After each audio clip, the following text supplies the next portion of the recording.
Hello friends, welcome back to management mantra by doctor Barkha Gupta. कैसे हैं आप सब?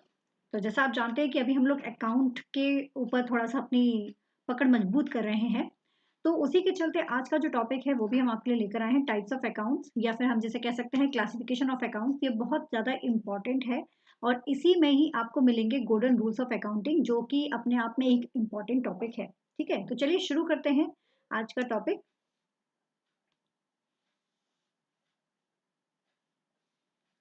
Yes, types of account.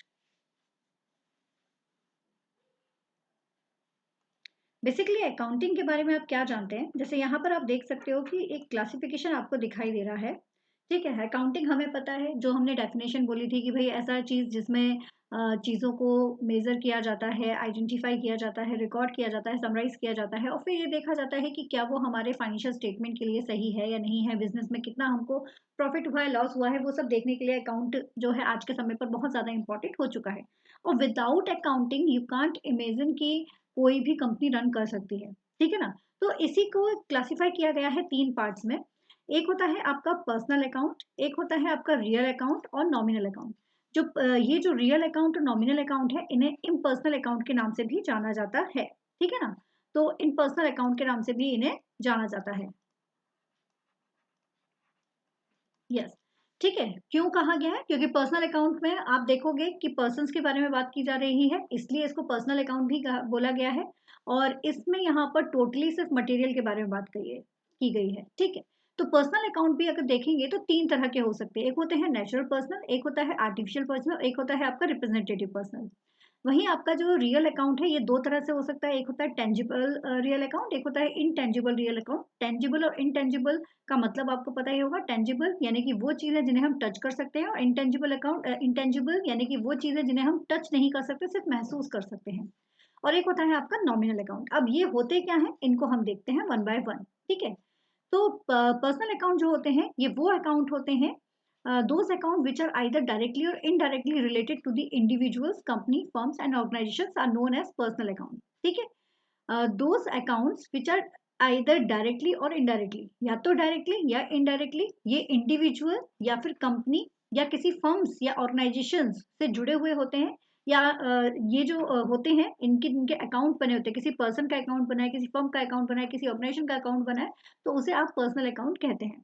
Example के लिए हम कह सकते हैं कि पर्सनल अकाउंट में जैसे कुमार किसी पर्सन का नाम है, तो कुमार अकाउंट।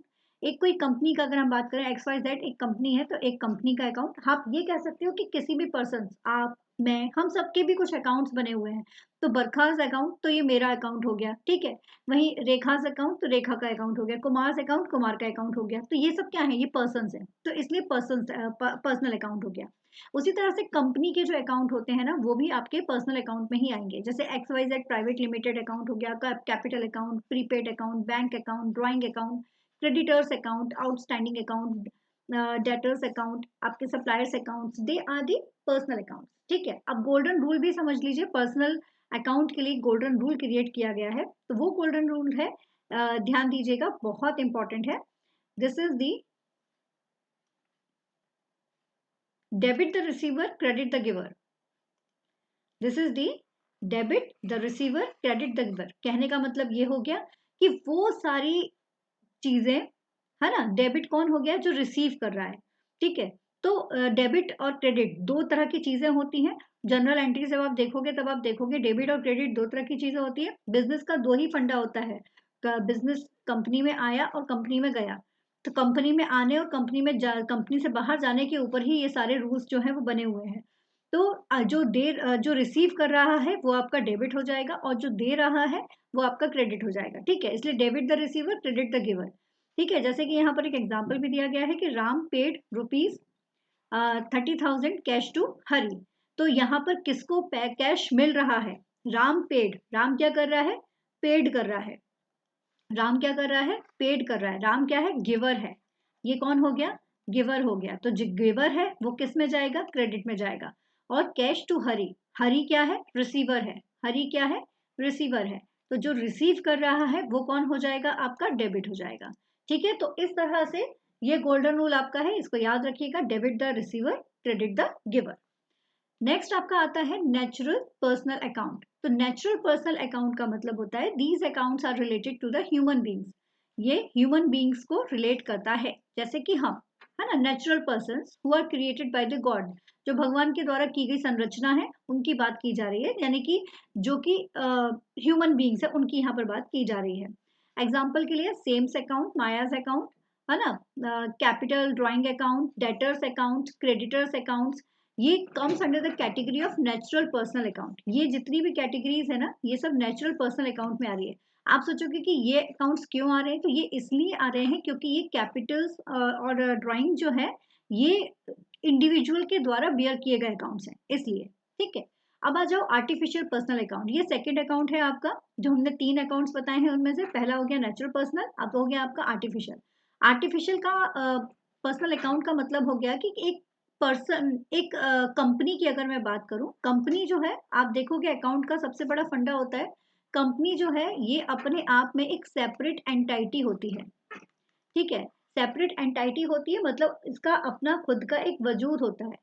ठीक है, जो पैसा है कंपनी का, जो प्रॉफिट होता है वो किस में जाता है, वो जाता है आपके कंपनी के अकाउंट में। किस में जाता है, कंपनी के अकाउंट में। तो दैट मीन्स कि कंपनी की अपनी खुद की एक इंडिविजुअलिटी होती है, तो इसलिए उसे एज अ आर्टिफिशियल पर्सन भी माना जाता है। ठीक है, तो these account do not have the physical existence, इसकी कोई फिजिकल एग्जिस्टेंस नहीं होती है, however they are recognized as a person in business dealing, तब भी हम उसे एज अ रिकॉग्नाइज करते हैं पर्सन के तौर पर बिजनेस डीलिंग्स में। Most often they are legal entities created by the human beings, जिसका मैंने भी आपको बताया, लीगल एंटाइटी यानी वही हो गया आपका कि कंपनी जो है वो अपने आप में एक लीगल एंटाइटी होती है, तो इसीलिए उसको क्या कहा जाता है, एक आर्टिफिशियल पर्सन भी कहा जाता है। ध्यान रखिए, ये भी एक इंपॉर्टेंट चीज है कि जो आर्टिफिशियल पर्सन किसे कहा जा रहा है, तो कंपनी को ही आर्टिफिशियल पर्सन के नाम से जाना जाता है, जिसकी अपनी एक सेपरेट एंटाइटी होती है। तो एग्जांपल्स अगर देखा जाए तो एनी पब्लिक और प्राइवेट कंपनी अकाउंट, ठीक है, कोई भी पब्लिक और प्राइवेट कंपनी अकाउंट है, bank account, club account, insurance company, NGO account, cooperative societies account, है ना, ये सारे के सारे इस कैटेगरी के अंदर आएंगे। Now the third one is representative personal account. कई बार ऐसा भी होता है कि लाइक किसी को रिप्रेजेंट करने के लिए कोई जा रहा है, उसकी बात यहाँ पर की जा रही है। ठीक है, रिप्रेजेंटेटिव पर्सनल अकाउंट किसी को रिप्रेजेंट करने के लिए जा रहा है। एग्जाम्पल के लिए देखिए, this account is different as compare to the other two types of personal account, as it refers to the account which represent a person or a group। ये किसी पर्सन को या किसी ग्रुप को रिप्रेजेंट कर रहा है। ठीक है, ये उसका अकाउंट है जो किसी पर्सन या किसी ग्रुप को क्या कर रहा है, रिप्रेजेंट कर रहा है। It is not directly their account but it represent its link to them. ठीक है, जैसे कि मिस्टर एक्स ये लिंक करते हैं कंपनी के चीफ एग्जीक्यूटिव से, और इनके बदले में ये रिप्रेजेंट करने गए हैं अगर किसी मीटिंग को। कई बार हम कहते हैं ना कि जो सेक्रेटरी होता है वो चला जाता है किसी मीटिंग को अटेंड करने के लिए बिकॉज बॉस बिजी है, सो दैट काइंड ऑफ कि ये रिप्रेजेंट करता है, ठीक है, किसी पर्सन या किसी ग्रुप को। एग्जाम्पल्स के लिए outstanding expenses account, prepaid expenses account, occurred income account, income received in advance account, है ना, अनअर्ड कमीशन अकाउंट। तो ये वो अकाउंट्स हैं जो कि आएंगे रिप्रेजेंटेटिव पर्सनल अकाउंट के कैटेगरीज के अंदर। ओके, तो ये है आपके पर्सनल अकाउंट में 3 parts, natural person, artificial and representative personal account. अब आ जाओ real account.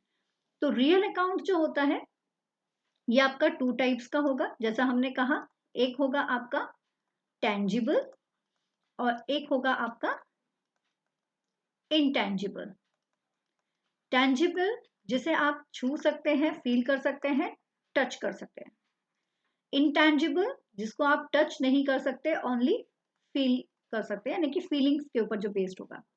So any kind of assets which is either tangible or intangible are categorized into the real account. Example के लिए furniture. Furniture क्या है आपका, जिसे आप टच कर सकते हैं, तो it comes under the tangible real account. Cash touch कर सकते हैं, tangible real account. Goodwill touch नहीं कर सकते but we feel it, so it is intangible real account. Okay, intangible real account. इसका भी गोल्डन रूल है। गोल्डन रूल कहता है, ध्यान दीजिए, important one,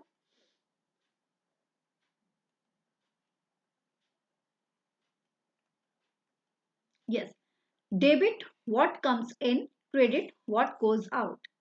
debit what comes in, credit what goes out. ये देखिए बहुत इंपॉर्टेंट है, ध्यान दीजिएगा।